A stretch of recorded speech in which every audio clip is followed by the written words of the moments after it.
நெல் விற்பனை பணத்தை உடனடியாக வழங்க கோரி நெல்லை வண்ணாரப்பேட்டையில் விவசாயிகள் போராட்டத்தில் ஈடுபட்டு வருவதால் பரபரப்பு ஏற்பட்டிருக்கிறது.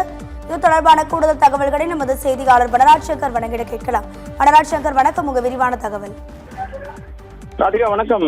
சத்தியம் தொலைக்காட்சியில் பல்வேறு முறைகள் பதிவு செய்யப்பட்ட இதே தகவல் தான்.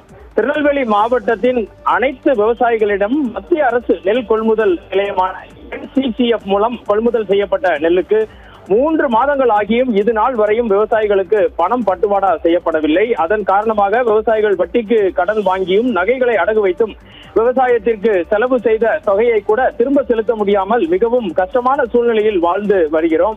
எனவே விவசாயிகள் மீது கருணை கூர்ந்து உடனடியாக நிலுவையில் இருக்கும் பணத்தினை வழங்குவதற்கு தமிழக அரசு தேவையான நடவடிக்கைகளை மேற்கொள்ள வேண்டும் என கூறி திருநெல்வேலி மாவட்டம் திருநெல்வேலியின் பாளையங்கோட்டை வண்ணார்பேட்டை பகுதியில் நூற்றுக்கணக்கான விவசாயிகள், அனைத்து சங்கத்தை சேர்ந்த விவசாயிகளும் தற்போது ஆர்ப்பாட்டத்தில் ஈடுபட்டு வருகின்றனர். இதன் காரணமாக அந்த பகுதியில் போக்குவரத்து பாதிக்கப்பட்டுள்ளது. அவர்கள் அனைவரையுமே திருநெல்வேலி மாவட்ட ஆட்சியராக 225வது ஆட்சியராக ஆனந்த் மோகன் இன்று பதவி ஏற்றிருக்கும் நிலையில் அவரை நேரில் சென்று சந்திப்பதற்கு அனைவரையும் அனுமதிக்க முடியாது என காவல்துறையினர் கூறி வருகின்றனர். விவசாயிகளின் பிரதிநிதிகள் 10 பேரை மட்டுமே அனுப்ப முடியும் என காவல்துறையினர் கூறியதால் இப்பகுதியில் மிகப்பெரிய பரபரப்பும் வாக்குவாதமும் ஏற்பட்டு வருகிறது.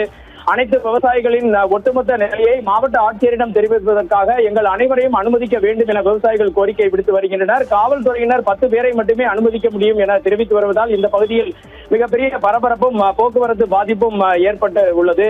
திருநெல்வேலி மாவட்டத்தின் அத்தனை விவசாய சங்கங்களையும் சேர்ந்த நூற்றுக்கணக்கான விவசாயிகள் ஒன்று போல வண்ணார்பேட்டை பகுதியில் திரண்டதால் இப்பகுதியில் போக்குவரத்து பாதிக்கப்பட்டுள்ளது. அவர்களிடம் பேசிய போது அனைத்து விவசாய சங்கத்தினருமே 3 மாதத்திற்கு மேலாக தங்களது நிலுவைத் தொகை வழங்கப்படவில்லை. இது குறித்து பல்வேறு முறை தமிழக அரசிடம் தகவல் தெரிவித்தும் திருநெல்வேலி மாவட்ட நிர்வாகத்திடம் தகவல் தெரிவித்தும் தங்களுக்கு இதுவரை பணம் வந்து சேர்ந்த பாடில்லை. ஜூன் மாதம் பள்ளிகள் திறக்கும் நிலையில் மீண்டும் இருக்கக்கூடிய அனைத்து நகைகளையும் அடகு வைத்துதான் செலவுகளை பார்க்க வேண்டி இருக்கிறது. அடுத்தபடியாக விவசாய போகத்திற்கு என்ன செய்வது என்று தெரியவில்லை என்றவே குறிப்பிட்டனர். அனைத்து விவசாயிகளிடம் தொடர்ந்து காவல்துறையினர் பேச்சுவார்த்தை நடத்தியதை தொடர்ந்து முதற்கட்டமாக 10 பேரை மட்டுமே காவல்துறை வாகனத்தில் ஏற்றி திருநெல்வேலி மாவட்ட ஆட்சியர் அலுவலகத்திற்கு அவர்களை கூட்டி சென்றிருக்கின்றனர்.